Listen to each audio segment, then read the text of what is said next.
Hello hello hello student, कैसे हो सब लोग। आई होप सो आप सब बढ़िया होगे। आज हम देखने वाले हैं 2026 का सबसे इंपॉर्टेंट क्वेश्चन। क्यों? क्योंकि इस क्वेश्चन में लिमिट के साथ ट्रिग्नोमेट्री सॉल्यूशंस का क्वेश्चन मर्ज करके बनाया गया है। ऐसे प्रकार के क्वेश्चन को डिस्कस करना जरूरी है, क्योंकि आपको पता है कि अभी जो पैटर्न बन रहे हैं क्वेश्चंस के, जेईई मेंस के, वो क्वेश्चन को मर्ज करके बन रहे हैं, चैप्टर को मर्ज करके बन रहे हैं। इस क्वेश्चन को इस चैप्टर से ऐसे मर्ज करके क्वेश्चन को बना रहे हैं। बस यही क्वेश्चन हम देखने वाले हैं आज के सेशन में। तो सबसे इंपॉर्टेंट, सबसे पहला क्वेश्चन देखना जाए तो ये लिखा है f of s equal to limit Y tends to zero 1 minus cos x y tan x y upon y cube. ये हमारा फंक्शन है। अगर आप इस फंक्शन को ऑब्जर्व कर रहे होंगे तो एक्स वाई जो है वो सेवरल वेरिएबल में क्वेश्चन पूछा गया है। तो आपको तो पता है कि फॉर्मूला तो हमारा ये होता है ना, limit x tends to zero tan x upon x equal to 1। मतलब इसका मतलब ये कि जो एक्स यहाँ पे होता है वही एक्स यहाँ पे होगा, और ये सिंगल वेरिएबल है। और यहाँ पे आप देख रहे होंगे x y tends to zero है। अब यहाँ पे सिंगल वेरिएबल पे काम चल रहा है ना। हमारा जो फॉर्मूला है limit x tends to zero tan x upon x equal to 1 है, मतलब सिंगल वेरिएबल है।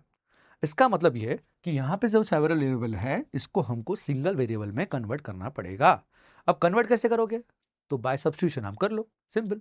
तो सब्स्टिट्यूशन करना पड़ेगा, क्या करना पड़ेगा? X Y equal to t substitute कर लो। अब जरूरी नहीं है कि टी करना चाहिए, एक्स वाई छोड़ के आप कोई भी वेरिएबल को आप ले सकते हो। तो X Y equal to T. अब क्या है हमारे पास? Limit Y tends to zero है, तो वाई टेंस टू जीरो डाल दो। तो X into zero equal to T. इसका मतलब जो हमारा लिमिट बन जाएगा वो टी टेंस टू जीरो हो जाएगा। टी टेंस टू जीरो हो जाएगा, इसका मतलब लिमिट कन्वर्शन हो गया। अब जो जो हमने लिया है वो सब्स्टिट्यूट करना पड़ेगा। और एक बात यहाँ पे ऐसी है कि यहाँ पे x Y equal to t है, तो y equal to t by x हो जाएगा। ऐसा क्यों करना है? क्योंकि हमको पता है एक्स वाई ऊपर तो है पर नीचे थोड़ी है, नीचे एक्स वाई नहीं है, इसलिए वाई में कन्वर्ट करना पड़ेगा ना। और taking cube on both side कर दो, तो ये taking cube on both side कर दो, वाई क्यूब इक्वल टू क्या हो जाएगा? T cube upon x cube. ये तुम्हारा आ जाएगा। अब ऑब्जर्व करना है, ये तुम्हारा जो आ गया, ये तुम्हारा जो आ गया, इस सारे सब्स्टिट्यूशन को हमको क्या करना पड़ेगा? इस सारे सब्स्टिट्यूशन को हमको यहाँ पे सब्स्टिट्यूट करना पड़ेगा। सब्स्टिट्यूट कैसा करोगे? देखो यहाँ पे ध्यान देना है आपको, कैसा सब्स्टिट्यूशन करना है। तो यहाँ पे हमारा जो एफ ऑफ एक्स है वो हमारा कन्वर्ट हो रहा है, ठीक है ना, एफ ऑफ टी में।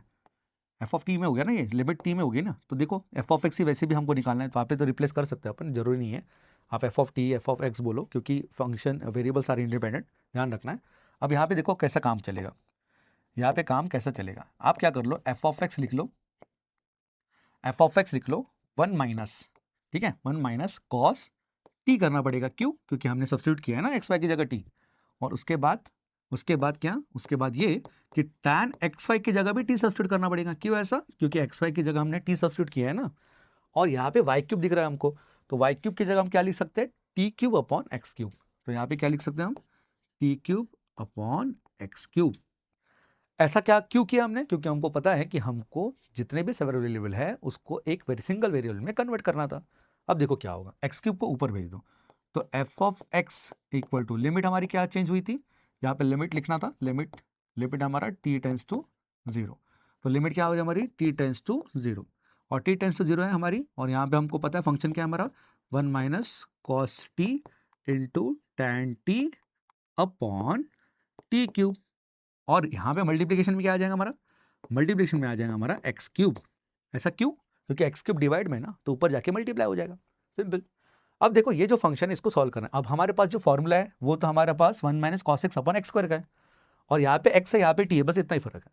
तो 1 माइनस कॉस टी है, तो यहाँ पे हमको टी स्क्वायर चाहिए होगा ना। तो हमको क्या करना पड़ेगा?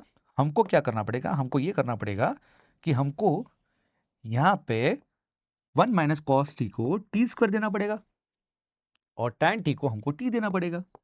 इसका मतलब अगर फॉर्मूला देखोगे आप, limit t tends to zero पे ये जो वैल्यू होगी ये इक्वल टू तो 1 हो जाएगी।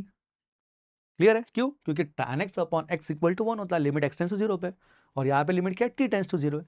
और यहाँ पे जहाँ पे तुम दूसरा क्वेश्चन देख रहे होंगे 1 minus cos t upon t square है, मतलब दूसरा फंक्शन देख रहे होंगे, तो 1 minus cos x upon x square equal to 1/2 होता है। तो इसका मतलब इसका भी आंसर क्या आ जाएगा? 1/2 आ जाएगा। मतलब एफ ऑफ एक्स हमारा जो बन रहा है वो हमारा इसका जो वैल्यू आएगा, इसका जो वैल्यू आएगा हमारा, वो आएगा हमारा 1/2 limit t tends to zero पे।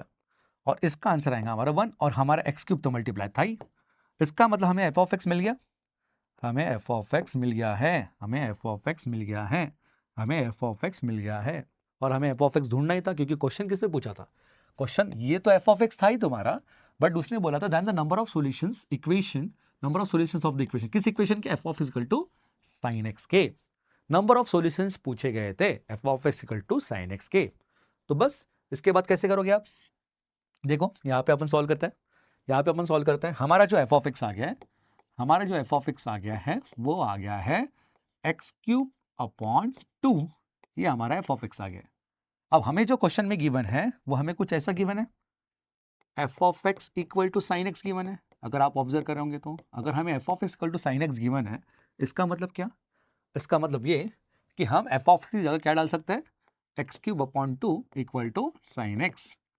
अब ये क्वेश्चन कंसेप्ट को कैसे सॉल्व करना है, देखो हमने थर्ड वाला दिखा है point, f of x equal to g of x. इस प्रकार के कंसेप्ट को कैसे सॉल्व करते हैं, थोड़ा मैं आपको ग्राफिकली बता देता हूँ, एक आधा दूसरा फंक्शन लेके।